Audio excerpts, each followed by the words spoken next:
صحیح بخاری کی حدیث نمبر 1101۔ حفص بن عاصم نے فرمایا کہ میں نے سفر میں سنتوں کے متعلق عبداللہ بن عمر رضی اللہ عنہ سے پوچھا۔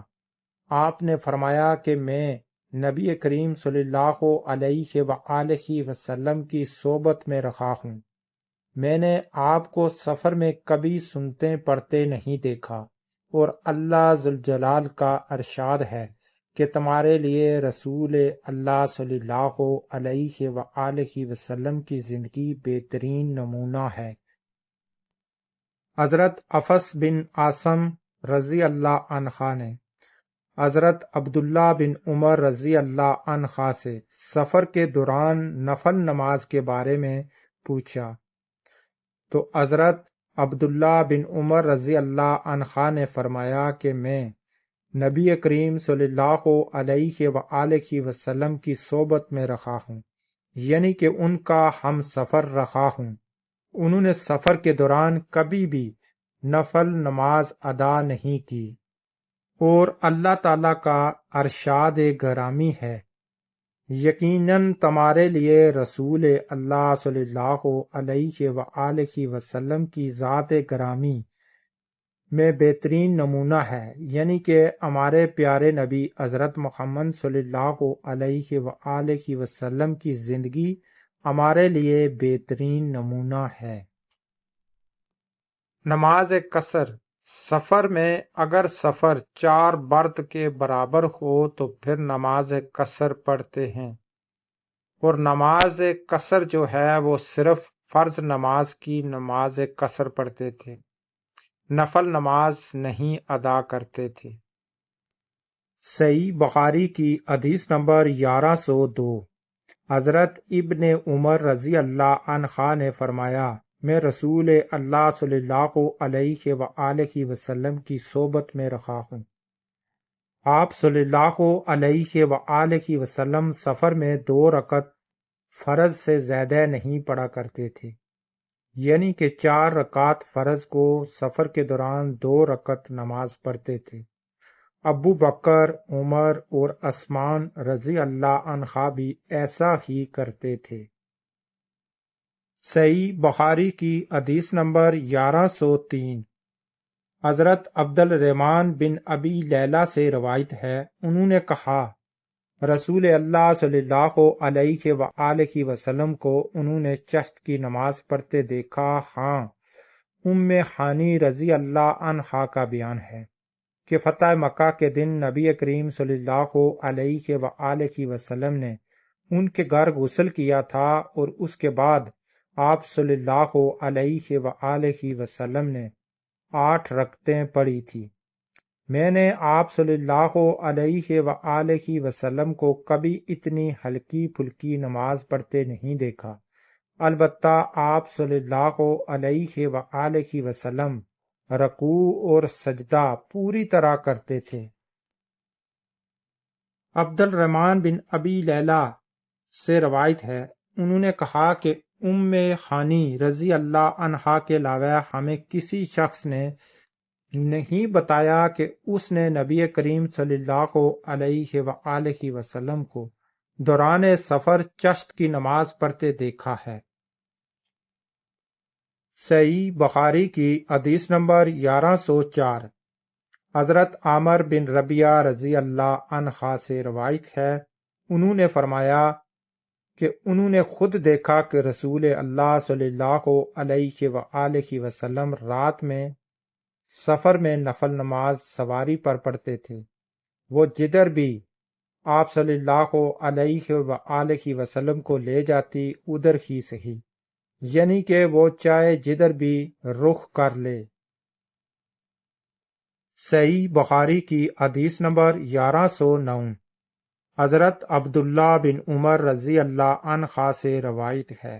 انہوں نے فرمایا رسول اللہ صلی اللہ علیہ وآلہ وسلم کو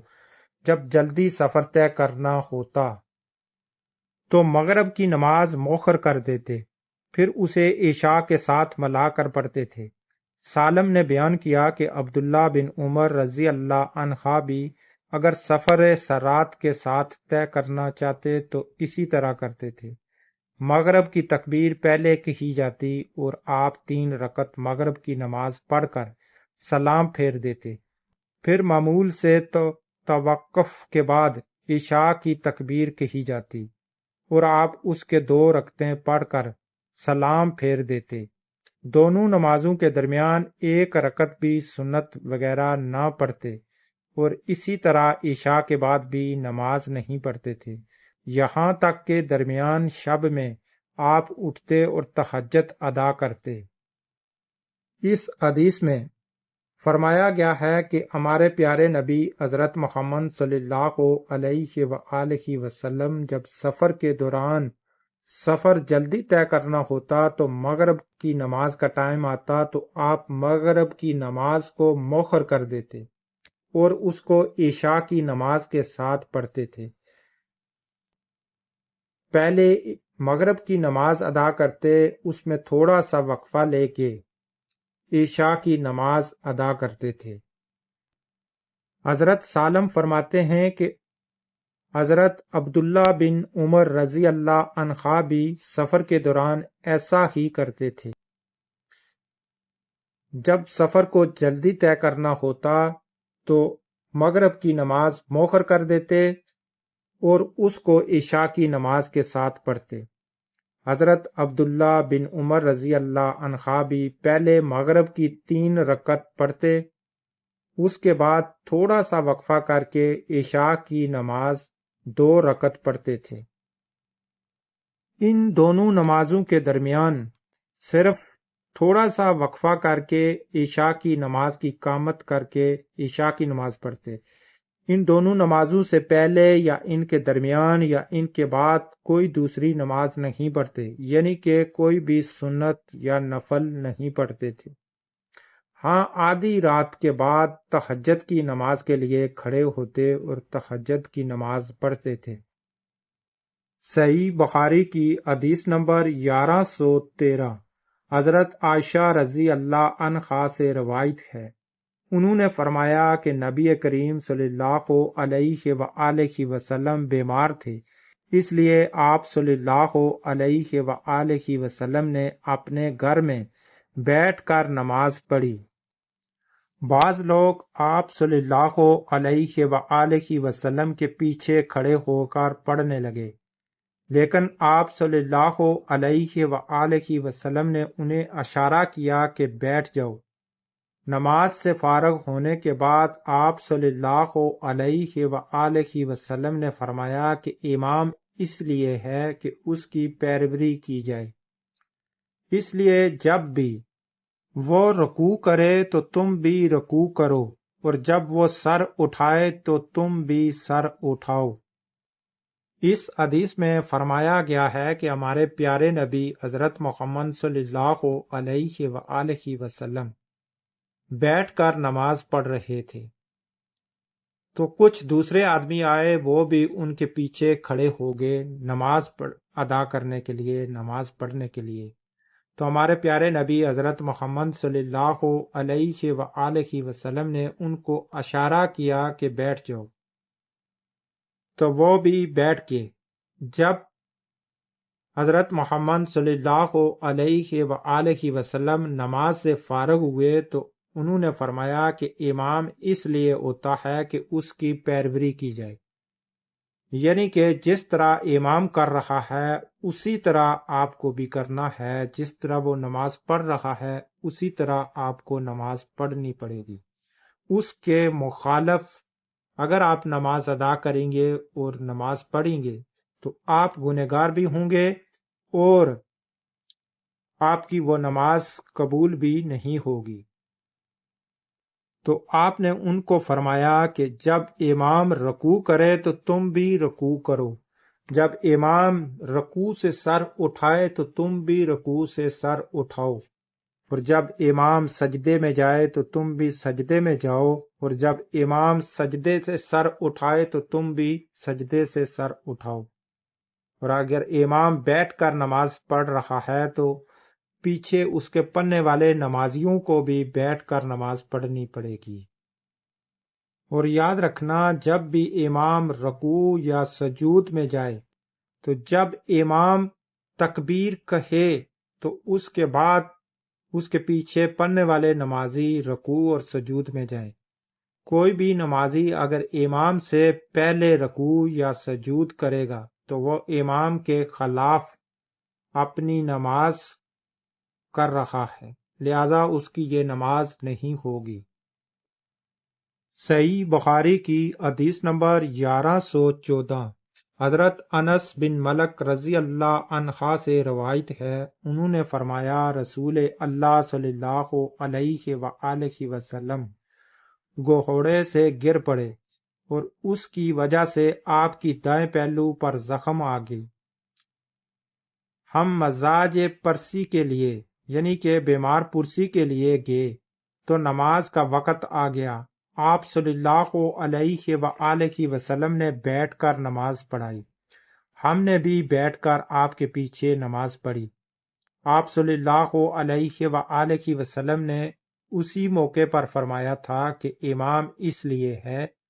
تاکہ اس کی پیروی کی جائے،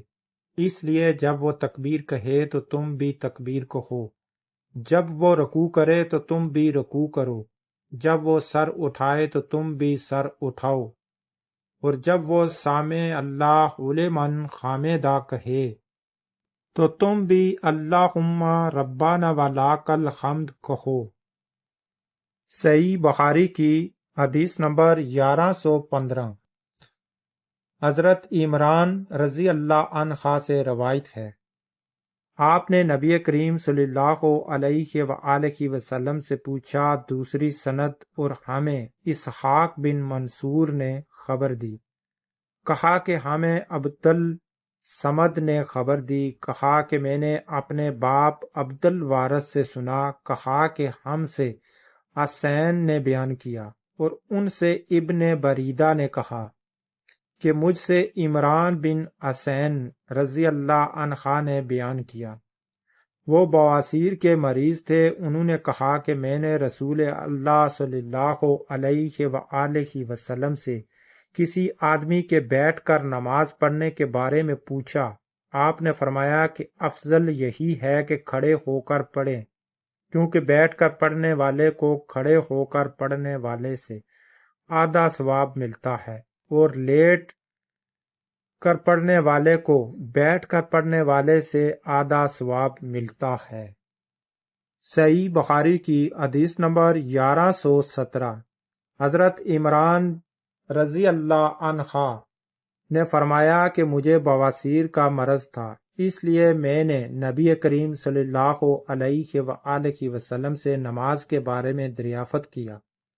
آپ صلی اللہ علیہ وآلہ وسلم نے فرمایا کہ کھڑے ہو کر نماز پڑھا کرو، اگر اس کی بھی طاقت نہ ہو تو بیٹھ کر، اور اگر اس کی بھی نہ ہو تو پہلو